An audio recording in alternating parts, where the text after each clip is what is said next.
No pain, no crown이라고 했습니다. 고난이 없으면 영광, 관도 없다라고 하는 부분이죠. 우리 주님께서 고난이 있으셨기 때문에, 고난을 당하셨기 때문에 영광이 있게 되어진 것처럼 저희 여러분들에게도 고난을 통해서 영광이 주어지게 된다라고 하는 부분입니다. 어떻게 보면 참 힘들죠. 누가 고난을 좋아하겠습니까?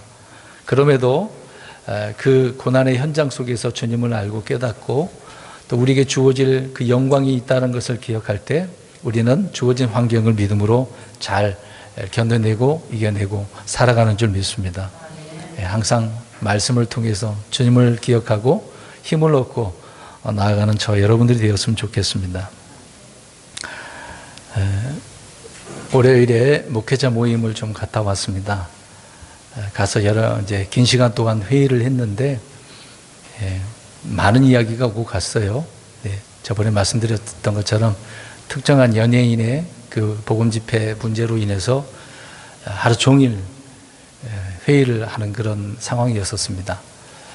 이제 그런 가운데 이제 마치면서 돌아가면서 한마디 다 했던 부분인데 저도 한마디 하라고 그래서 했습니다. 뭐라고 그랬냐면 그 내용에 지금 현재 문제점을 어떻게 바꿀 것이냐 그런 문제가 아니라 그 원인에 대한 부분을 바르게 잡으려면 이미 우리가 무엇을 해야 되는가 그 얘기를 좀 드렸거든요.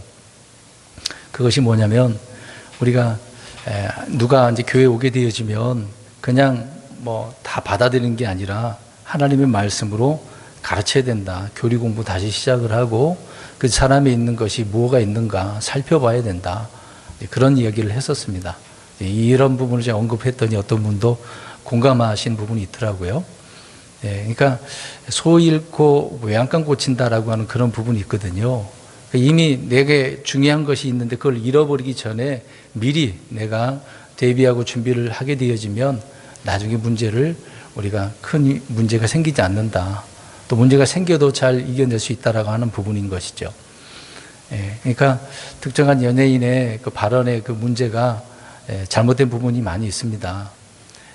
근데 참 안타까운 부분이 많이 있는 거죠. 좀 이렇게 좀 표현을 했으면 좋겠습니다. 근데 성경 교리 공부 시간에 말씀드린 부분이지만 우리가 예수 그리스도를 믿고 이제 구원받게 될 때 그거를 이제 거듭남 새롭게 출생했다라고 이야기하는 거잖아요. 세상에서도 저와 여러분들이 어머니 뱃속에서 태어나지 않습니까?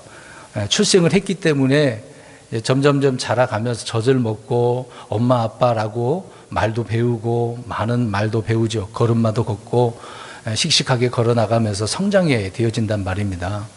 근데 출생을 하지 않았는데 말도 할 수 없고 걸을 수도 없잖아요.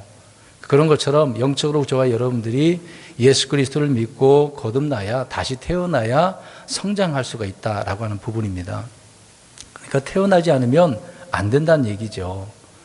그러니까 태어나지도 않았는데 어떻게 말들을 이해하고 깨달을 수가 있겠습니까? 하나님 말씀도 그렇거든요.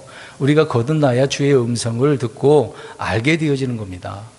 하나님 말씀을 들었을 때 깨달아져야 되는 것이거든요. 우리가 또 깨달아져야 된다 그것만 집중하는 게 아니라 그렇게 되어지기까지 우리가 무엇을 해야 되느냐가 중요한 것이죠. 올 한 해 표를 믿음으로 우리가 행하는 데 있어서 우리의 삶이 좌지우지 되는 것이 아주 믿음으로 행하는 부분 아니겠습니까? 근데 그런 믿음의 생활 방식 가운데 하나가 우리가 오늘 이제 깨닫기 위해서 무엇을 해야 되느냐라고 하는 부분이거든요. 뭐 예수 믿고 구원받아서 크리스찬 됐다고 무조건 다 물론 예수 믿으면 그리스도인인 것인데 그 사람이 훌륭한 그리스도인이다라고 할 수는 없는 것입니다. 그래서 많은 말씀들을 우리가 읽고 듣고 배우고 깨달아야 된다라고 하는 부분인 것이죠. 그 가운데 우리가 깨닫기 위해서 무엇을 해야 되느냐 그것이 오늘 119편 145절에서 152절 말씀을 우리가 살펴보려고 하는 것입니다. 그러니까 이제 묵상이라고 하는 단어가 나오네요. 딱 눈치채실 겁니다. 오늘 목사가 묵상 이야기를 하려고 하는 거구나. 근데 그 묵상의 가치가 얼마나 놀라운지를 우리는 살펴보아야 되는 것입니다. 사람들은 묵상의 가치를 잘 모르고 다른 것이 더 좋아 보여서 그것만 주께 구하고 그것만이 다인 줄 알고 살아가고 있다는 것이죠. 그러니까 앞에서 처음에 이야기했던 그 문제점을 우리가 돌이켜 볼 때 하나님 말씀 출생해서 그 말씀을 어떻게 우리가 이해하고 깨달아야 되는지가 중요하다는 이야기죠. 그래서 묵상의 가치가 뭐냐, 그걸 이제 뒤에서 말씀드리려고 하는 것입니다. 먼저 우리는 이제 묵상에 앞서서 우리나라에 이제 유행했던 뭐 관상기도 예전에 한번 말씀드린 적이 있는데요. 침묵기도 뭐 그런 얘기 들어보지 않습니까? 흔히 이제 침묵기도라고 하는 것입니다. 말을 하지 않고 조용히 묵상하는 거. 이 묵상기도는 오늘날 한국 교회에서 주로 이제 하는 뭐 통성기도, 이런 것과 달리 입을 열지 않고 마음으로 생각하며 기도하는 것이다라고 이야기를 하고 있는 겁니다. 잘 들으셔야 돼요. 과연 이 침묵기도 이것이 옳은 것인가 우리가 생각해 봐야 됩니다. 지금 교회에서 시끄럽게 소리를 지르며 기도한다고 싫어하는 사람도 있지 않습니까? 또 반면에 조용히 묵상 기도를 하게 되어지면 잡념이 오고 또 엉뚱한 잠이 오고 딴 생각을 하게 되기 때문에 오히려 이런 것도 싫다라고 하는 사람들도 많습니다. 사람마다 좀 다르죠, 생각하는 게. 성경적 묵상 기도는요, 불교의 어떤 승려들이 앉아서 염주를 돌리면서 그렇게 하는 명상이나 또 카톨릭 사제들이 묵주를 돌리고 기도하는 것과 비슷해 보이긴 하지만은 전적으로 다른 기도다라고 하는 것입니다. 그러니까 성경적인 묵상 기도, 우리의 성경은 묵상이라고 번역을 했습니다. 똑같은 영어 단어라고 할지라도 우리는 묵상이라고 해놨는데 세상에서는 명상, 침묵 이런 식으로 또 더 나아가서 아까 말씀드린 것처럼 관상 그렇게 이야기를 하고 있는 거죠. 이런 것들을 앞장서서 기독교라고 하는 그런 교회에서 어떤 목사들이 많이 강조를 하는 것들이 있는데 이런 것들을 우리가 바르게 이해를 했으면 좋을 것 같습니다. 그래서 종교라고 할 때 종교는 명상을 많이 권합니다. 이렇게 해보십시오. 이제 강조를 하는 거죠. 근데 성경에는 명상이라는 말이 없습니다. 세상의 단어에서는 명상이나 묵상이나 별 차이가 없이 이야기를 합니다. 사전을 찾아보면 그렇게 이야기를 해요. 그러나 성경적으로는 명상과 묵상은 전혀 다르다라는 것을 알 수가 있습니다. 명상은 종교적 수행인데 마치 기도를 영성 수행이나 영성 수련 그런 한 방식으로 생각하고 훈련하는 것입니다. 혹시 이런 단체에 가서 훈련해 보셨죠? 저도 가서 해본 적도 있습니다.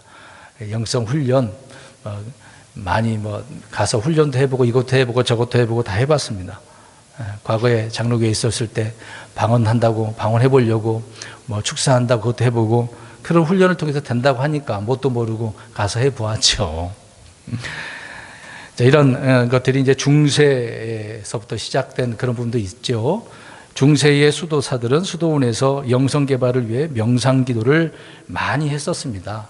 그런 것들이 이제 개혁파에서 그대로 받아들이고 또 그 묻혀졌다가 다시 현대 이 시대에 많은 개혁파에 있는 기독교라고 하는 목사들이 가져오게 되어진 거죠. 심지어 이것이 경건주의 운동이라고 해서 이것을 일으킨 사람들 가운데 명상을 매우 중요시 강요되고 있습니다. 그러나 이런 명상은 자신의 그 스스로 생각 속에 깊이 잠기게 하는 것일 뿐 하나님께 드리는 기도가 아니다라고 하는 겁니다. 그러니까 명상 기도, 침묵 기도는 하나님께 기도하는 게 아니라는 거죠. 그냥 자기 스스로 깊이 뭔가 생각하는 걸 말하는 것입니다. 그러니까 성경적인 기도 방법이 아니라 종교적인 수련 방법이다. 수련 방법, 자기 수행이다. 또 어떤 수도에 정진에 불과하는 그런 것이다 라고 하는 것이죠. 명상은 또 자신의 흔적을 또 잠재 능력을 개발하고 정신세계를 확장하는 그런 수행 방법인 것이죠. 그러니까 성경이 말하는 기도와 전혀 관련이 없다라고 하는 것입니다. 그러니까 이것은 그냥 종교이지 믿음이 아니라는 거죠. 이런 일들은 교회에서 해서는 안 된다는 얘기입니다. 우리 교회 성도님들은 이렇게 하시는 분은 없지만 지금 개신교회에서 이런 일들을 더 많이 하고 있습니다. 잘못된 부분이라고 그렇게 여기저기서 하는 말도 있지만 그런 것을 잘 듣지는 않죠. 그래서 명상은 묵상이 아니다라고 하는 것인데 명상은 말 그대로 그냥 자신을 주체로 하는 겁니다. 나를 주체로 명상을 하는 거다. 침묵하는 거다. 근데 성경적인 묵상은 내가 주체가 아니라 주님의 말씀과 하나님이 주체가 되어져서 묵상하는 거다라는 것입니다. 그것이 천지차이죠. 흔히 말하는 대로 내가 주체냐 하나님 말씀이냐 하나님이냐 그것입니다. 그러니까 묵상이라는 말의 어원을 보면은요, 이제 영어로는 메디신, 우리가 약국 가면 메디칼 그렇게 나오잖아요. 이게 이제 묵상이라는 단어인데, 이게 이제 약이 몸에 이제 들어오게 되어지면 온 몸에 퍼져서 그 효과가 나는 것 아니겠습니까? 이제 그런 의미로 이제 이거 성경적인 의미로 묵상이라고 이렇게 표현을 하고 있는데, 그러니까 그렇게 효과를 내듯이 어떤 생각, 그러니까 하나님에 대한 말씀, 하나님에 대한 생각이 내 몸 안에, 내 마음 안에 퍼지게 돼서 효과를 일으킨다. 이제 그런 의미의 묵상이라는 것이죠. 이제 성경적인 의미는 그렇게 표현을 하고 있다라고 하는 것입니다. 그러니까 묵상은 성경 말씀의 의미를 깊이 생각하면서 되새기고 사고하는, 생각하는 그런 활동이다라고 하는 것입니다. 그래서 말씀의 의미를 캐내는 과정 중에 하나인 거죠. 도대체 이 말씀이 어떤 의미입니까? 주님이 이렇게 말씀하셨는데 어떤 뜻이 있습니까? 주님의 마음은 무엇입니까? 그렇게 주님이 주체가 되어서, 말씀이 주체가 되어서 늘 계속해서 생각하다 보면 그 말씀의 의미를 깨닫게 되어진다라고 하는 부분인 것이죠. 묵상이란 하나님의 말씀을 입으로 읊조리고 마음판에 새기는 그런 작업을 하는 것이죠. 성경이 이렇게 우리가 기록되어져 있지 않습니까? 글로 기록되어져서 우리에게 영감으로 주어진 말씀이라는 거죠. 그 주어진 말씀이 종이뿐만 아니라 그 말씀이 어디에 새겨져야 된다고요? 마음판에. 이게 중요합니다. 오늘 이제 묵상의 가치를 이야기하는데 이제 마음이라고 하는 부분이거든요. 사실 하나님의 말씀은 책에다가 기록을 해 주시지 않았습니까? 그걸 오랫동안 인쇄 기술이 발달되어져서 우리는 편하게 66권을 모아다가 한 권으로 이렇게 보고 있는 것 아니겠습니까? 과거에는 성경이 이렇게 되어져 있지는 않았습니다. 다 흩어져 있었던 거죠. 근데 종교개혁 시대 때 믿음의 사람들이 이걸 다 정리해 가지고 회의를 거쳐서 66권을, 많은 것들이 있었는데 잘못된 것은 빼버리고 66권을 경전으로 하나님의 말씀으로 받아들이게 된 것 아닙니까? 이제 그 말씀이 기록되어져 있지만 이제는 마음판에, 기록된 말씀을 우리 마음판에 새겨야 된다라고 하는 부분인 거죠. 그러니까 내 마음에 새기는 것이 묵상이다라고 하는 것입니다. 내 마음에 새기는 것이에요. 주님은 우리에게 내 마음판에 기록하라고 잠언 3장 3절에 말씀을 하셨고 7장에도 말씀을 하고 있습니다. 또 고린도후서 3장 3절에도 어떤 잉크에 그것을 하는 것이 아니라 영으로 마음판에 온몸에 새기라고 기록하라고 이야기를 하고 있는 거죠. 그러니까 성경은 구약이나 신약이나 주님의 말씀이 우리가 묵상할 때 내 마음판에 새기는 거다라고 이야기를 하고 있다는 것입니다. 우리 주님은 자신의 말씀을 영원히 세워두셨는데 이제 그 말씀을 우리에게 주셔서 마음판에 이렇게 세우라고 기록하라고 이야기하고 있는 거죠. 자신이 주신 말씀을 성경으로 주셨는데 영원히 보존하시는 부분 아니겠습니까? 그러니까 우리 마음판에 있으면 계속 보존되고 있는 것이죠. 주님은 모세에게 그래서 기록된 말씀을 보면 법궤 안에다가 두라고 하죠. 법궤 안에다가 무엇을 넣죠? 율법과 아론의 상난 지팡이와 만나를 담은 금 항아리잖아요. 세 가지 중에 하나가 지금 말씀이라는 거죠. 자, 말씀을 법궤 안에다 넣으라고 그랬습니다. 귀하게, 그러면 거기에다가만 넣고 있으라고 그랬을까요? 아니요. 그냥 만나는 최초의 원본이잖아요. 그 원본을 넣어놓고, 그럼 넣어놓으면은 다른 사람들이 어떻게 봐요? 그러니까 하나님은 성경을 어떻게 하라고 그러겠습니까? 필사하는 거죠. 복사하는 겁니다. 사본이 있는 겁니다. 베껴서 그 말씀을 곁에 두고 매일 읽고 그 말씀을 지켜 행하라 라고 말씀하셨던 거죠. 왕을 세울 때도 그렇게 하라고 말씀하셨습니다. 근데 이스라엘 백성들이 그런 말씀이 있는데도 안 했던 것이 문제가 되는 것이죠.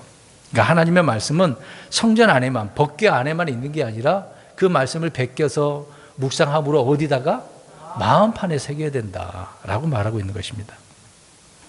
그러니까 말씀을 내 마음속에 두고 쌓아둘 때 주님은 무엇이든지 원하는 대로 구하라라고 그랬습니다. 그러니까 말씀으로 여러 번 말씀드리지만 기도할 때 빨리 응답받으려면 주님의 말씀 가지고 기도하라고 그랬잖아요. 근데 그 말씀이 내 마음판에 없어 보세요. 우리가 마음으로 성전을 통해서 기도하는데 하나님께 뭘 달라고 구하겠습니까? 하나님께서는 마음판에 두고 쌓아둘 때 그것을 가지고 원하는 대로 구하라고 그랬는데요. 그러니까 말씀이 중요하죠. 그리스도인들은 이렇게 얘기합니다. 성경은 참 희한하다. 그렇게 듣고 읽고 다 이렇게 경험을 했는데도 불구하고 잊어버리고 읽을 때마다 이런 말씀이 있었네. 왜 그럴까요? 왜 이런 말을 할까요? 예수님께서 마태복음에 말씀하셨습니다. 씨를 뿌려놨어요. 어디에다가? 마음이잖아요. 좋은 밭이지 않습니까? 뿌려놨는데 누가 와서 채워갔다 그랬어요? 새. 그 새가 누굽니까? 마귀잖아요. 그러니까 마귀가 와서 가져가요. 그러니까 하나님 말씀 볼 때 이거 처음 보네. 이미 봤는데도 불구하고 이런 말씀이 있었네. 물론 66권 다 우리가 알고 외우고 있으면 얼마나 좋겠습니까? 이번에 좀 그런 얘기를 들었는데 미국에 66권은 처음부터 끝까지 다 암송하는 젊은 사람이 있다고 하더라고요.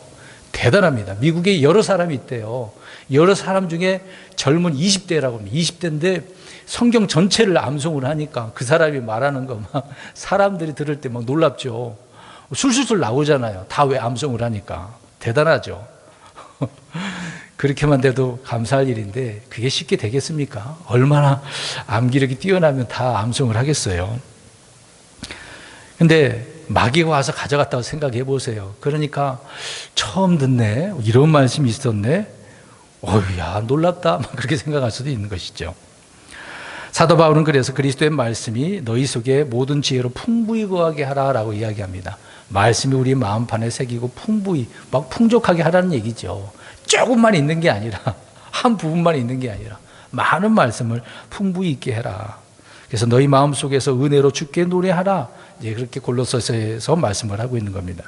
또 바울은 디모데에게 성경을 묵상을 할 것을 매우 강조를 했습니다. 디모데전서 4장 15절에요.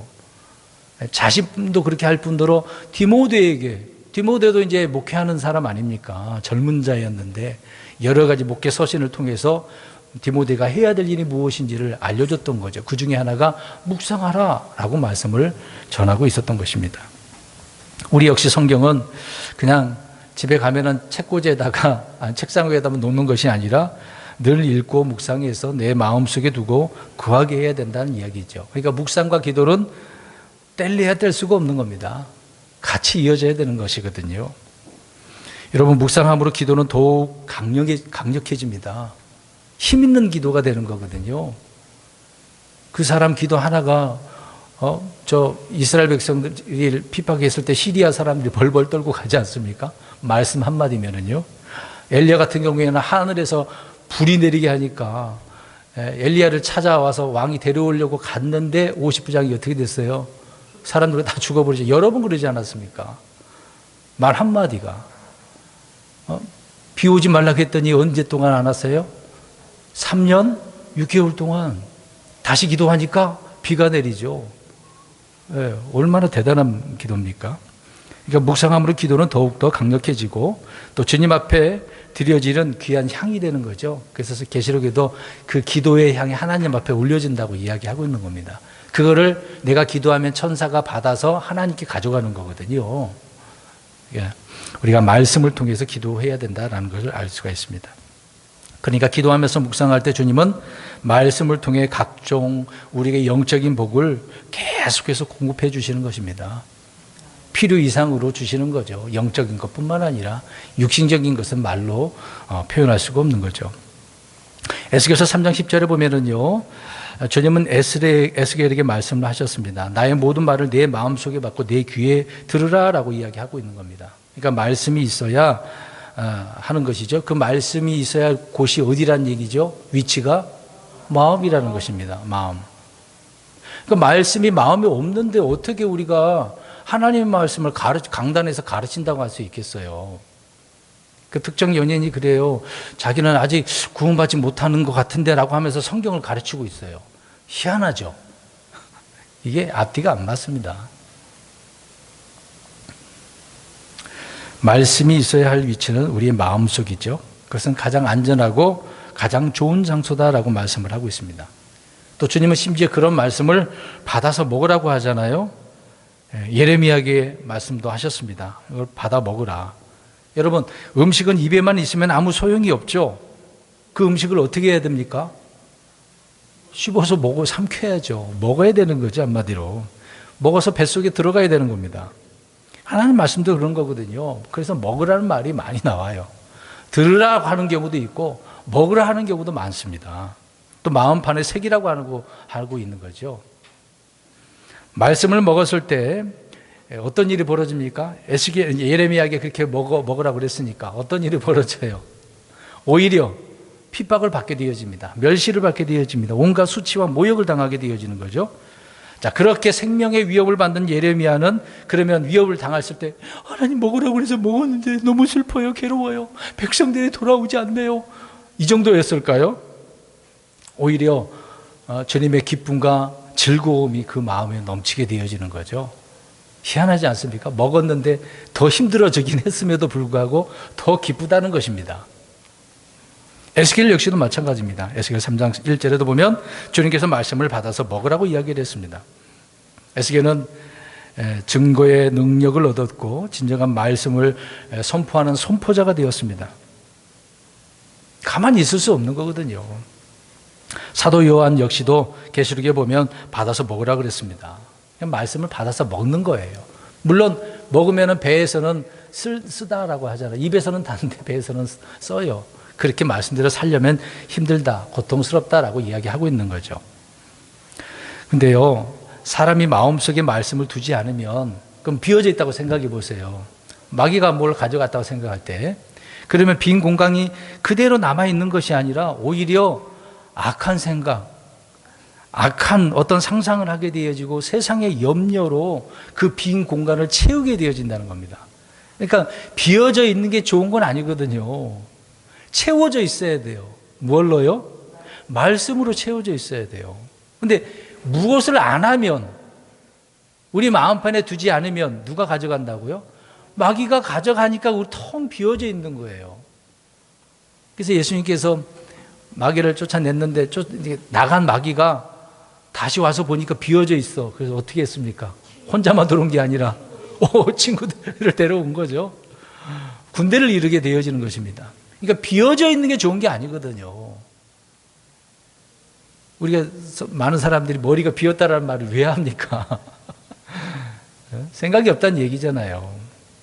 그만큼 말씀에 대한 묵상이 없으니까 우리 속이 비어진다. 그 비어졌을 때 말씀드린 것처럼 세상 염려로 악한 생각, 악한 상상이 늘 있는 것입니다. 그래서 우리는 이런 부분을 주의해야 되는 거죠. 여러분, 그래서 예수님께서 말씀하셨습니다. 마음에 악한 보고에서 뭐가 나온다고 그랬어요? 악한 것이, 선한 것이 있으면 선한 것이 나오는 거거든요. 주님의 말씀 우리 안에 없으니까 나쁜 것이 들어와가지고 많이 나오니까 우리 입으로, 삶으로 드러나는 것 아니겠습니까? 저와 여러분 마음속에 무엇이 가득 들어져 있습니까? 다윗은 자신의 마음속에 주님의 법이 있다라고 이야기합니다. 주님의 법. 그래서 그 법 때문에 걸어갈 때 미끄러지지 않는다. 바르게 산다는 얘기죠. 시편에 너무도 많은 강조를 하고 있습니다. 시편 40편 8절에도 주의 법이 내 마음속에 있다라고 고백을 하는 것이죠. 다윗은 늘 주님의 말씀이 그 마음판에 있었어요. 그러면 다윗이 어떤 사람이었다는 얘기예요? 뭘 하고 살았다는 얘기입니까? 묵상한 사람이었습니다. 묵상하지 않으면 이런 고백을 했겠습니까? 묵상하지 않으면 말씀이 없으니 자기의 것을 가지고 뭔가 이야기를 했겠죠. 늘 그런 사람은 불평합니다. 원망합니다. 하나님이 주셨는데도 안 줬다고 그러고 늘 불평하죠. 이것만 주십니까? 더 주셔야죠. 그러는 거죠. 이것만 해도 이 정도는 만족해야 되는데 만족하라 자족하라 그러지 않습니까? 자족 안 하고 하나님 난 더 있어야 되는데요. 욕심 아닙니까? 우리 안에는 무엇이 있습니까? 무엇을 채우려고 하십니까? 묵상은 성경 읽기, 성경 암송, 기도와 밀접한 관계가 있기 때문에 이런 일을 우리가 계속 해야 되는 거죠. 그러니까 성도님들이 안 하니 목회자들은 뭔가 시킬 수밖에 없습니다. 성경 읽으십시오. 성경 쓰기 하십시오. 어떻게든 하라고 자꾸 이야기하잖아요. 저 같은 경우에는 문답까지라도 하고 있는 것입니다. 이것도 안 해본다고 생각해 보세요. 어떨까요? 성도 여러분. 하실 것 같아요? 안 하실 것 같아요? 안 하잖아요. 물론 하는 분들도 있습니다. 근데 잘 안 합니다. 여호수아서 1장 8절에도 모세를 이어서 다음 세대를 이어간 여호수아에게 하나님께서 여호수아를 세울 때 자신의 말씀을 율법을 늘 지켜 행하라고 묵상하라고 여호수아 1장 8절에 기록을 하고 있습니다. 그러니까 여호수아도 모세를 이어서 주님의 명령에 따라 잘 수행하잖아요. 여호수아가 죽을 때 어떻습니까? 잘 죽었어요? 못 죽었어요?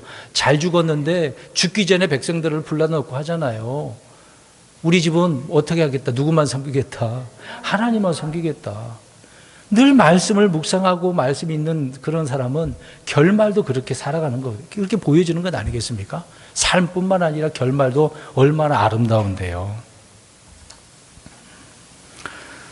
여호수아서 1장 8절을 보면 순서가 이렇게 되어 있습니다. 읽고 묵상하고 지켜 행하라. 읽고 묵상하고 지켜 행하라.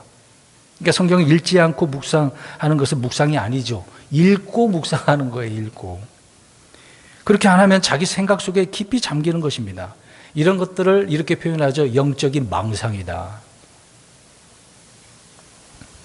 근데 희한합니다. 동양인들은, 우리나라도 그렇습니다만은 동양인들은 유난히 정신세계를 많이 강조합니다.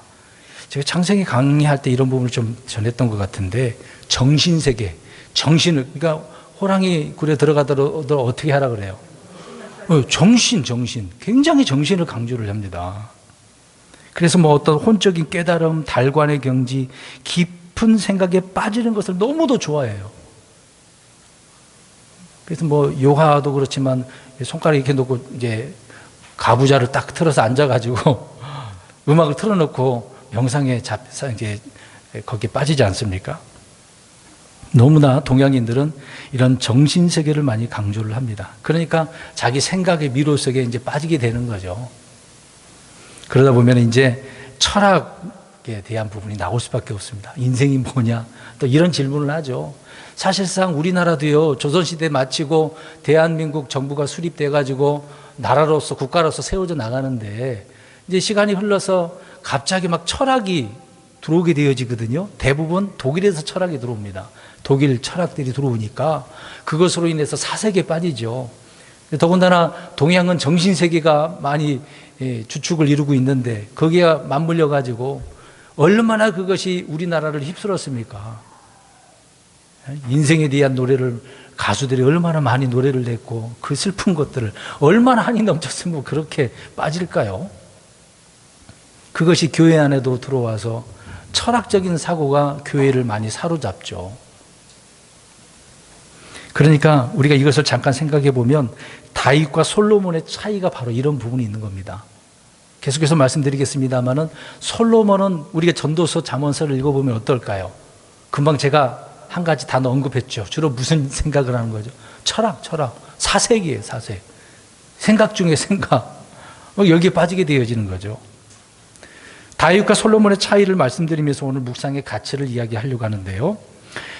이 둘의 차이는 성경의 두 편을 통해서 갈라질 수가 있어요. 시편과 전도서를 보면 됩니다. 물론 시편에도 뭐 믿음의 사람, 이게 다윗만 기록한 건 아니거든요.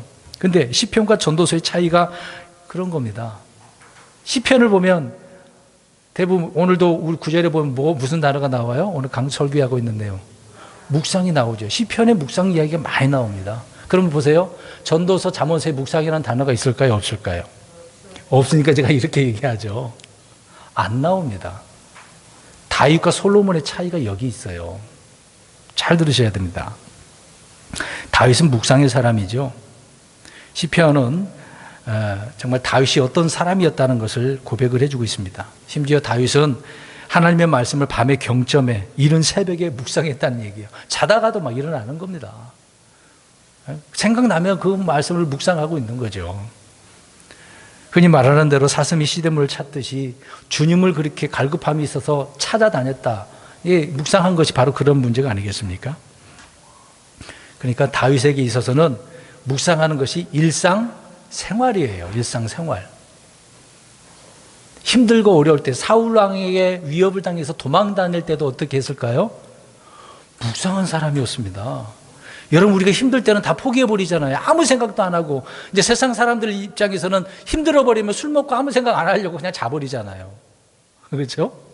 힘들다고 아무 생각 안 하려고. 근데 우리가 다윗 일대기를 보면은요, 얼마나 힘들었는데요. 왕이 돼서도 힘든 것도 있었지 않았습니까? 실수, 잘못한 부분이 있어서. 그랬는데 아무튼 다윗의 그 일상 모든 생활이 힘들고 어려울 때도 묵상하는 것이었습니다. 그러니까 다윗의 그 사고와 사상을 늘 묵상을 통해서 말씀이 지배하고 있었다. 그러니까 지배하는 습관을 가지고 있었다는 거죠. 묵상함으로 인해서. 다윗은 헛된 것을 생각하고 상상하는 데 시간을 보내지 않았다라고 성경은 말씀을 하고 있는 것입니다. 그러면 솔로몬은 이제 말씀드린 것처럼 묵상에 대한 기록 하나도 없다니까요. 대부분 생각에 잠겨서 철학자, 솔로몬을 보면 하나님께서 뭘 줬으니까? 지혜 줬으니까 그거에 대한 것을 탐구했다고 이야기하잖아요. 다윗과 달리 정말 주님으로부터 놀라운 지혜를 받았습니다마는 그 지혜를 가지고 묵상하는 대신 해 아래서 탐구하고 생각하고 조사했다고 하잖아요. 그래서 깨달은 게 뭐예요? 전도서에 헛되고 모든 것이 헛되다. 허무주의잖아요. 헛되다. 물론 그런 부분을 깨달은 건 좋긴 하는데 철학적인 사고가 있었다는 거죠. 그런 생각 속에 그렇게 빠졌다는 얘기입니다. 어떤 학자적인 그런 자세, 철학자의 모습 대단하긴 합니다. 그런데 묵상한 건 없다는 얘기예요. 잘 보셔야 됩니다. 잠언에 보면은 막 음악적인 거, 뭐 광물, 천문학, 조류, 오류, 별의별 거 다 연구한 사람이에요. 그러니까 그 소문을 듣고 사람들이 어떻게 합니까? 전 세계에서 찾아오는 거죠. 한번 들어보려고. 정말 그러한가? 뭐 오니까 놀라잖아요. 지어놓은 솔로몬의 성전만 봐도 으리으리 하잖아요. 정말 놀랍다. 말 한마디 한마디가 놀랍습니다. 그러니까 엄청난 학자였었습니다. 왜요? 하나님이 뭘 주셨으니까? 지혜를 주셨으니까. 박학 다식 있는 거 아닙니까? 막 능통하잖아요. 뭐 물어보면 술술술 나오잖아요. 그럼 이걸 놓고 한번 생각해 보세요. 다윗이 더 좋아요? 솔로몬이 더 좋아요? 정말 그러세요? 자, 왜 이런 얘기를 하냐면 다윗은 그냥 묵상하는 사람. 근데 솔로몬은 지혜가 있으니까, 똑똑하니까 대부분 사람들이 누구를 놓고 뭘 달라고 이야기합니까? 솔로몬을 놓고 지혜를 달라고 많이 하거든요. 희한하죠. 솔로몬은 그런 지혜로운 사람이었기 때문에 그래서 이것을 사람들이 요구함으로 인해서 오히려 묵상보다는 이 세상이 또 교회가 교육이 막 강조되잖아요. 교육이. 성도들 역시 그래서 묵상하는 다윗보다 탁월한 지혜로 어떤 명성을 얻고 존경받는 사람이 되기를 바라는 거죠. 내가 그렇게 안 된다면 자녀를 놓고 또 그렇게 기도하잖아요. 네. 우리 이혜리 자매님, 우리 김경부 형제님 이제 손자가 태어났는데 하나님 지혜를 주셔서 하나님 귀하게 쓰임 받게 해달라고 그렇게 기도하시겠습니까? 오늘 제가 기도하는 것 중에 어떻게 했으면 좋겠어요? 솔로몬처럼 지혜를 달라고 하실 거예요? 아니면 다윗처럼 묵상하는 사람이 되게 해달라고 할게요? 잘 보세요. 하나의 예로 우리 이제 잠깐 말씀드렸는데 우리가 중요한 부분입니다. 자, 오늘 잘 들어보세요. 지금 두 사람 이야기하고 있는데 누가 더 훌륭한 사람인가 잘 보세요. 그러니까 다윗과 솔로몬의 인생은 정말 달랐습니다. 말씀드린 것처럼 다윗은 평생을 전쟁과 위협 속에서 보냈잖아요. 그랬는데도 찬양을 했다고 시편에 기록을 하고 있지 않습니까? 주님을 노래하고 주님을 증언하고 전파하겠다, 노래하겠다, 그런 내용들이 너무도 많습니다. 이제 죽기 전에 솔로몬에게 신앙을 물려주잖아요. 주님을 끝까지 신뢰하라고 자기에게 하신 말씀을 그대로 전하지 않습니까? 그러나 솔로몬은 어떻습니까? 주님께서 지혜뿐만 아니라 많은 재물도 주셨어요. 의리의리한 궁궐에서 어떻게 살아요? 날마다 화려하게 부와 명예를 누리잖아요. 존귀, 쾌락 얼마나 많이 즐기는 삶을 살아요. 대부분 이런 걸 좋아하잖아요, 여러분. 하나님 막 이렇게 막 물질 축복 줘가지고 건강도 주셔가지고 이렇게 막 즐기면서 살아가는 거. 대부분 사람들이 그거 바랄걸요? 여기 계신 분들 그렇지 않습니까?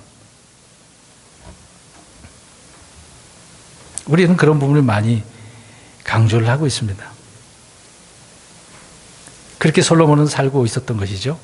그랬는데 그렇게 즐기면서 사는 내용이 결과적으로 뭐예요? 전도서에 헛되다, 허무하다는 이야기잖아요. 이제 전도서 보면 해 아래에서 이 단어가 27번이나 나오는데요. 그러니까 해 안에서 이런 연구만 한 거예요. 그러니까 묵상하는 대신에 연구하는 겁니다. 조사하는 거. 그래서 뭐 허무하다, 허무주의, 뭐 회의주의, 뭐 불가지론, 뭐 흔히 이런 내용들 철학적으로 접근하면 그렇게 나오게 되어지는 거죠. 솔로몬은 그런 사람이었습니다. 솔로몬은 말씀을 묵상하는 대신에 사물을 주위에서 관찰했다고 나옵니다. 전도서에 다 나오죠. 근데 솔로몬의 말년은 어떨까요? 좋았어요? 안 좋았어요? 안 좋았어요. 나이 들어서 또 아내들도 많아가지고 이방 여인들을 얻었으니까 그들이 가져온 우상들, 그 말에 얼마나 막 녹아났겠습니까?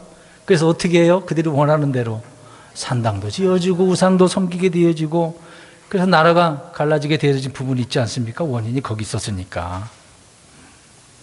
하나님께로 받은 많은 지혜는 결국 자신을 우상으로 지켜주지 못했다는 겁니다. 그러니까 묵상하는 대신에 사색, 철학적인 것을 많이 연구하고 깨달은 것은 중요한데 주님에 대해서는 없었다는 이야기입니다. 말년을 보면 알 수 있는 것 아니겠습니까?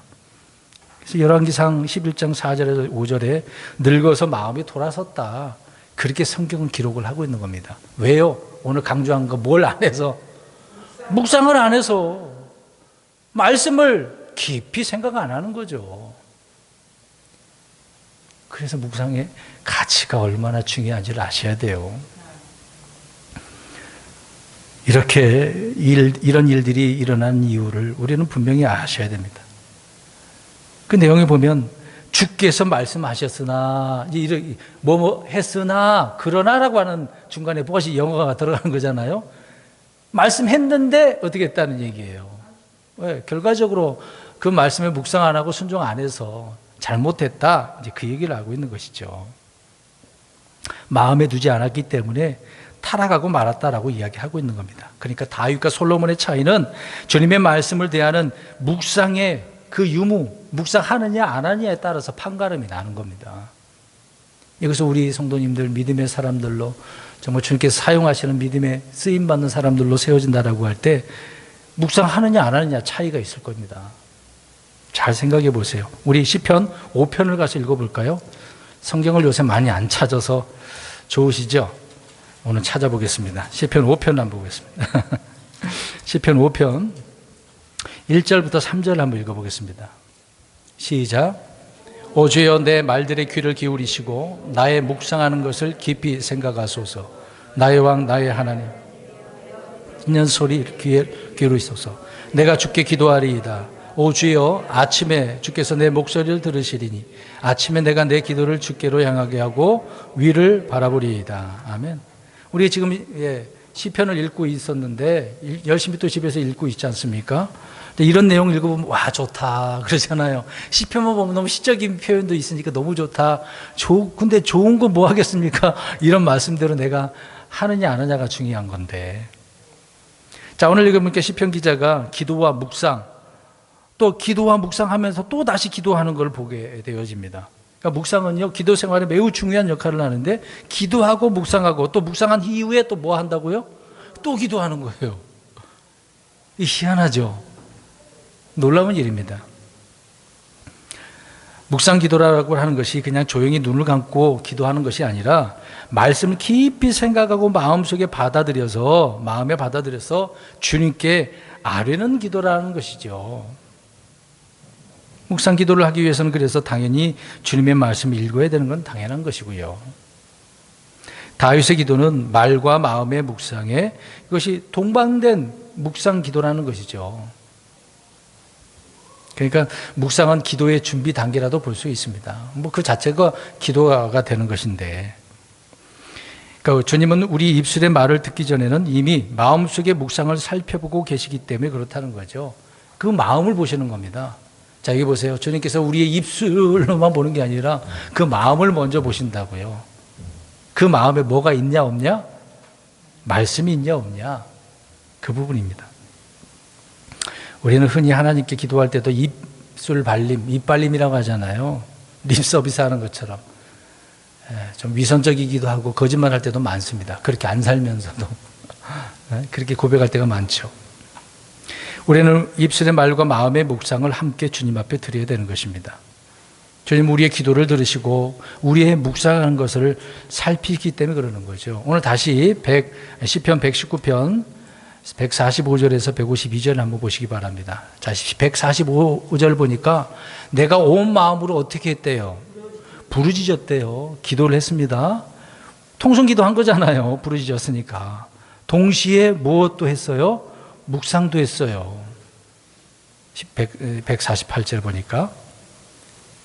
그러니까 아무 생각 없이, 성도들이 아무 생각 없이 입만 여는 앵무새처럼 그렇게 하는 게 아니죠. 묵상도 하고 기도도 하고 그랬다는 얘기입니다. 그러니까 마음으로 생각만 해서는 안 되고 입도 열어야 된다 그 얘기죠. 가만히 있는 게 아니라 입도 열어야 되는 거예요. 성경에 또 보니까 창세기 강의 때 말씀드렸는데 이삭을 한번 생각해 보겠습니다. 이삭이요 묵상하는 사람이었는데 저녁 무렵에 들에 나가서 조용히 혼자 묵상했어요.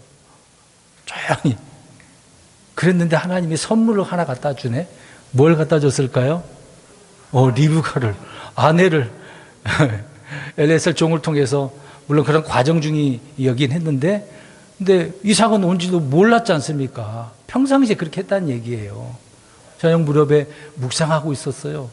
근데 종이 리브가를 데려와서 만나게 되어지지 않습니까? 그러니까 묵상을 통해서 뭔가 하나님께서 선물을 주시네요. 가장 좋은 것들을요.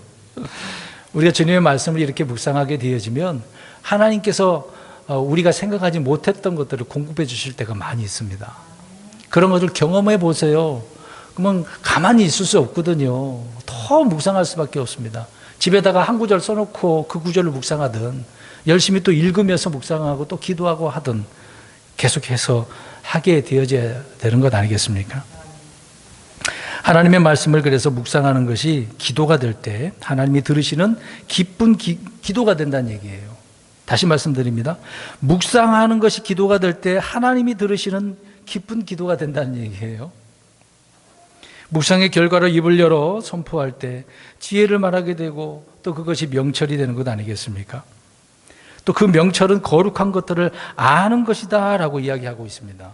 자, 오늘 그래서 묵상의 가치를 여기서 이야기하고 있는데, 자, 명철은 거룩한 것들을 아는 거라고 그랬습니다. 명철의 다른 말로는 영어로는 understand이거든요. 이해하는 것, 깨달음이라고 표현하고 있는 것입니다. 그러니까 묵상의 가치는 깨닫는 거다. 못 깨달으면 모르는 거, 하나님도 모르고 자기가 하고 싶은 대로 살게 되어지는 겁니다. 그냥 자기 입으로 그냥 아무 말이나 짓거리게 되는 거죠. 하나님의 말씀은 지식의 말씀이고 거룩한 말씀 아닙니까? 그런 말씀들을 깨닫게 되어진 것이 명철이다. 잠언서 1장 2절에 말씀을 하고 있습니다. 근데 지식은 있지만 지혜가 부족한 사람이 있잖아요.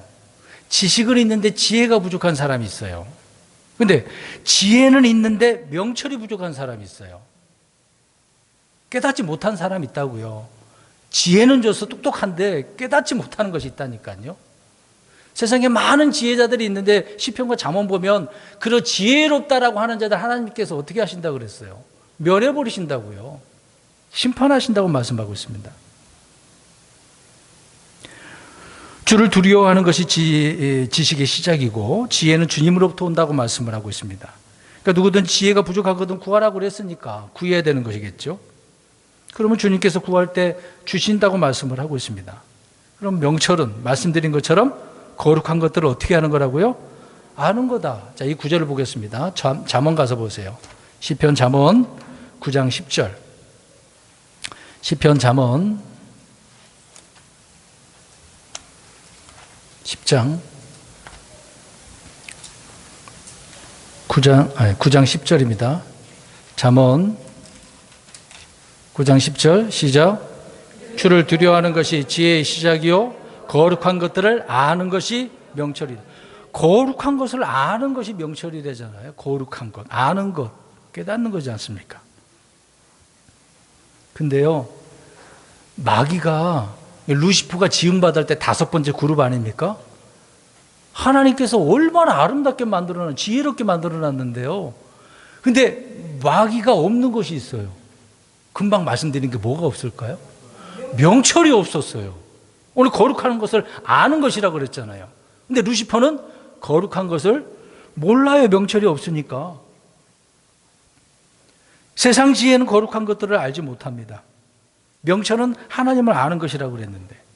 근데 그럼 명철은 어떻게 오냐 이 말입니다. 제가 계속해서 강조하는 거. 명철을 깨달음을 얻으려면 무엇을 해야 된다고요? 묵상을요. 묵상을. 그래서 말씀 묵상은요, 지식, 지혜, 명철을 얻는 거예요. 하나만 얻는 게 아니고 다 얻는 거예요.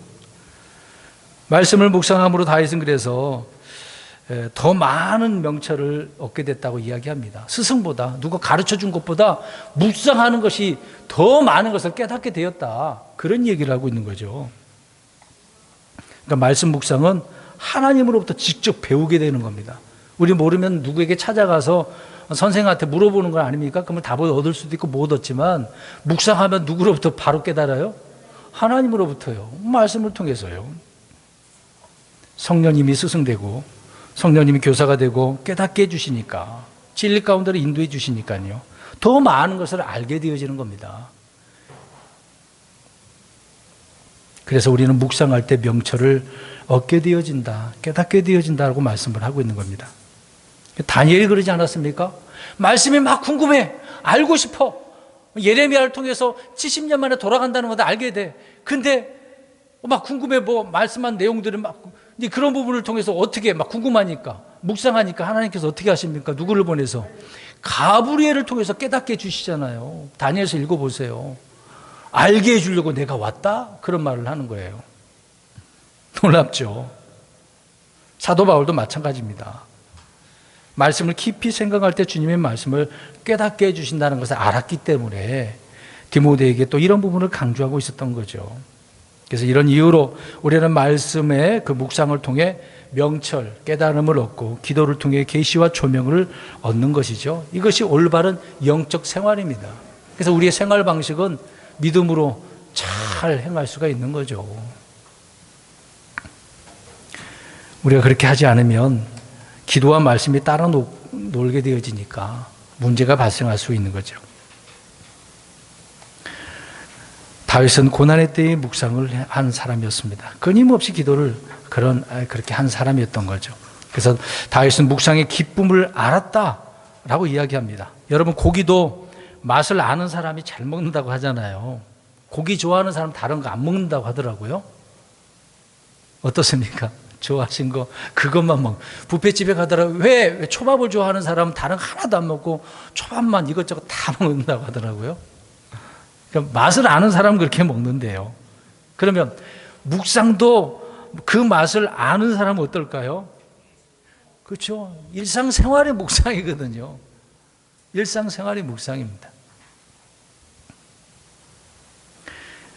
반대로 죄악의 물이 달다고 생각하는 사람은 뭘 먹고 마시는 거죠? 죄악을 먹고 마시는 것입니다.